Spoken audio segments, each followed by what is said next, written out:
नमस्कार, आदाब, सत श्री अकाल, जय भीम, जोहार। मेरा नाम है नवीन कुमार। आप लोगों को लगता होगा कि शशि थरूर बहुत भारी नेता हैं और जब वो बोलते हैं तो दुनिया सुनती होगी। इससे बकवास बात कुछ और हो नहीं सकती। उनके भारत लौटते ही अमेरिका ने पाकिस्तान को लेकर भारत, या कहना चाहिए मोदी की विदेश नीति की बैंड बजा डाली। सच ये है कि मोदी जी ने जो 63 सांसदों का प्रतिनिधिमंडल 10 दिनों के लिए 33 देशों की यात्रा पर भेजा था, वो भारतीय इतिहास में सांसदों के लिए चलाया गया सबसे बड़ा और सबसे महंगा मौज मस्ती प्रोग्राम था। 5 किलो मुफ्त अनाज पर निर्भर 80 करोड़ भूखी जनता को उल्लू बनाकर 33 देशों में अय्याशी करने के लिए भेजे गए सांसदों की कारस्तानी, जी हां, कारस्तानी।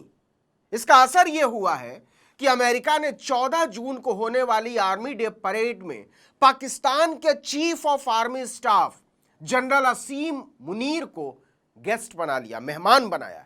यही करने मोदी ने भेजा था शशि थरूर एंड कंपनी को।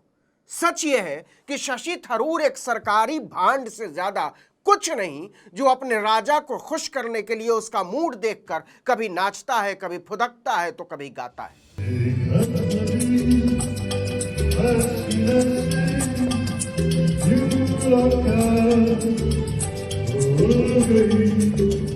शशि थरूर मोदी की तरफ से पाकिस्तान का बाजा बजाने के लिए भेजे गए 11 सांसदों के प्रतिनिधिमंडल के चीफ थे।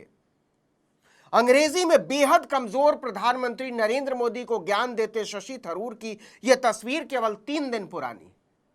कांग्रेस के बड़े बड़े नेता मोदी के आगे 90 डिग्री के कोण पर झुके हुए थे।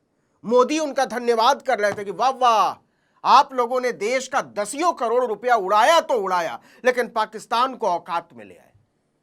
देखिए, मोदी ने ऑपरेशन सिंदूर के तहत कुल 9 प्रतिनिधिमंडल दुनिया भर में भेजे थे। हर प्रतिनिधिमंडल में 7 सांसद और 2 गैर राजनेता शामिल थे, मतलब 63 सांसद और 18 गैर राजनेता। कुल मिलाकर 81 लोग इन 9 प्रतिनिधिमंडलों में शामिल थे।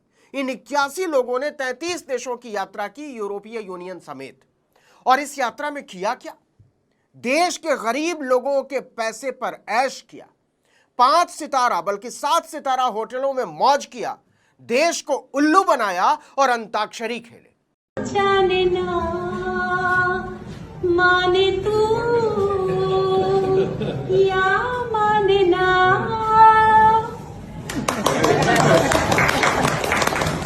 ये कर रहे थे दुनिया को पाकिस्तान की असलियत दिखाने गए प्रतिनिधिमंडल। सबसे भारी वाला काम शशि थरूर के जिम्मे था, अमेरिका को समझाना कि भाई, अमेरिका और पाकिस्तान एक जैसे नहीं है। पाकिस्तान आतंकवाद का सरपरस्त है और हम उसके पीड़ित। भारत की एक समस्या है, समझिएगा। यहां जिसको अंग्रेजी नहीं आती है ना, उसके सामने अगर अंग्रेजी एक्सेंट में बोलने वाला खड़ा हो जाए तो इधर खड़ा आदमी घबरा जाता है। नरेंद्र मोदी भी इसी समस्या के पीड़ित हैं।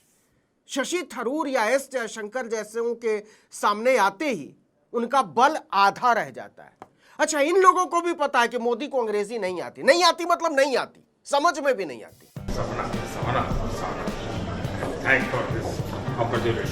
डेजिग्नेटेड के रूप में काम कर रहे एक नियुक्ति दी है।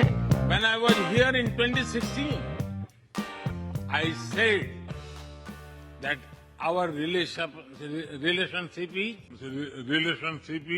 अब ऐसे नरेंद्र मोदी को यह भ्रम है कि शशि थरूर अमेरिका में बोलते होंगे तो ट्रंप हाथ जोड़कर खड़ा हो जाता होगा। अरे महाराज, इंग्लैंड, अमेरिका, यूरोप का चरवाहा घसियारा भी अंग्रेजी ही बोलता है।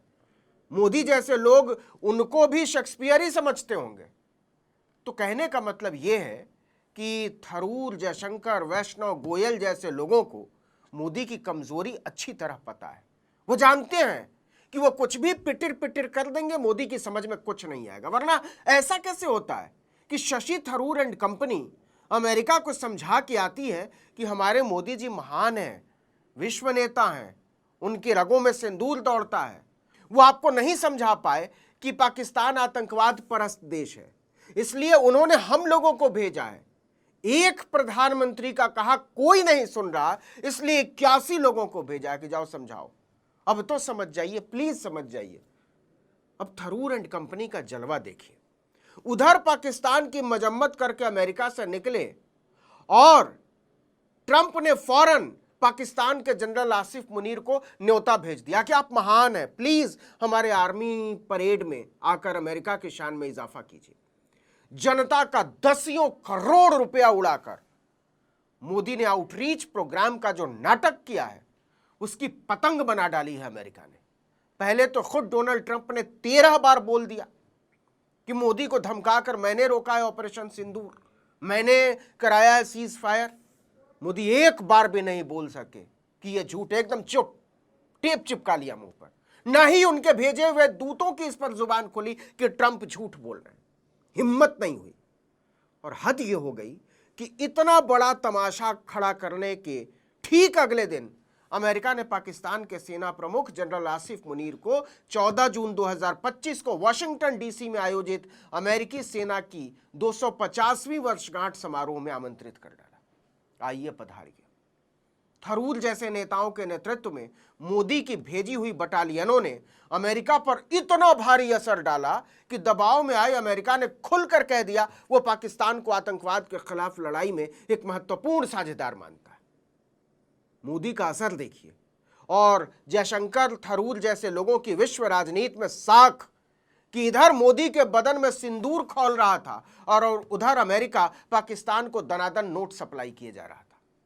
9 मई 2025 को ही IMF, इंटरनेशनल मॉनेटरी फंड, विश्व मुद्रा कोष ने अपनी एक्सटेंडेड फंड फैसिलिटी के तहत $1 अरब यानी लगभग 8,500 करोड़ रुपए की दूसरी किस्त जारी की। 9,000 करोड़ रुपए की पहली किस्त पहले जारी कर दी गई थी। इसके साथ ही IMF ने रेजिलेंस एंड सस्टेनेबिलिटी फैसिलिटी के तहत $1.5 अरब यानी कोई 11,900 करोड़ रुपए का एक नया कर्जा भी मंजूर किया। इस तरह पहलगाम हमले के बाद अमेरिका पाकिस्तान को लगभग $2.5 अरब यानी कोई 2,500 करोड़ रुपया दिला चुका है अलग अलग तरीके से। यह तो है मोदी, थरूर और जयशंकर की ताकत, उनकी वैश्विक साख। आपको बता दें कि एक्सटेंडेड फंड फैसिलिटी प्रोग्राम सितंबर 2024 में शुरू हुआ था। इस प्रोग्राम के तहत 37 महीनों में पाकिस्तान को कुल $7 अरब मिलने थे। हम लोग सोच रहे थे कि मोदी जी इस पर फौरन ब्रेक लगवा देंगे। डोनाल्ड माई फ्रेंड को मोदी जी कुछ कहें और वो मना कर दें, ऐसा हो ही नहीं सकता। ऊपर से एस जयशंकर और शशि थरूर जैसे अंग्रेजी के बाप की ताकत मिल गई। लेकिन ये क्या, इधर मोदी जी के बदन में सिंदूर खौलना शुरू ही हुआ था और उधर ट्रंप दनादन पाकिस्तान को पैसा दिलवाए जा रहे थे। ले भाई मौज कर। विश्व नेता मोदी और उनके करण अर्जुन, जयशंकर, थरूर की ताकत देखिए।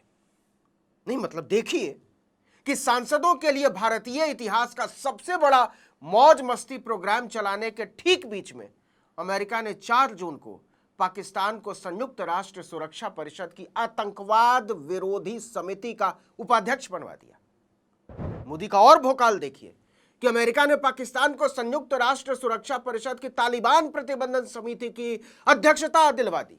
तो ये बात दिमाग से निकाल दीजिए कि थरूर जैसे नेता बहुत बड़े 30 मार खाए, कुछ नहीं है दुनिया में, इनको कोई पूछता नहीं है। विश्व कूटनीति में थरूर जैसे लोगों की वास्तविक स्थिति असल में अंडा है।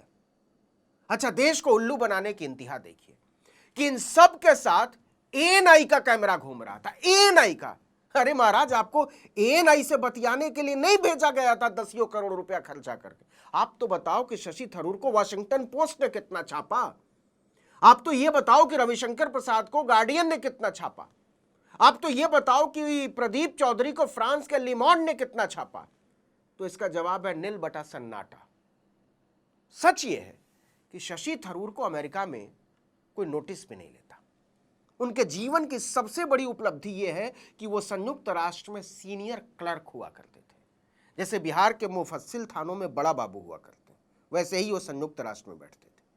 अगर थरूर और जयशंकर जैसे क्लर्क सचमुच में किसी काम के होते तो आज अमेरिका पाकिस्तानी आतंकवादियों के सबसे बड़े सरपरस्त जनरल आसिफ मुनीर को बुलाकर भारत को चिढ़ा नहीं रहा होता। यह इस बात का एक और सबूत है कि वैश्विक स्तर पर मोदी को कोई नहीं सुनता और उन्होंने दुनिया में भारत की साख को सिर्फ और सिर्फ कमजोर किया है। इस वीडियो में इतना ही, लेकिन अगर आपने आर्टिकल 19 इंडिया को अब तक सब्सक्राइब नहीं किया तो फौरन कर दीजिए, बेल आइकॉन दबाइए, घंटी जैसी आकृति लाइक कीजिए और कमेंट करके बताइए हमारा वीडियो आपको कैसा लगा। हमारा ट्विटर हैंडल है article19_India और मेरा ट्विटर हैंडल है नवीन जर्नलिस्ट। नमस्कार।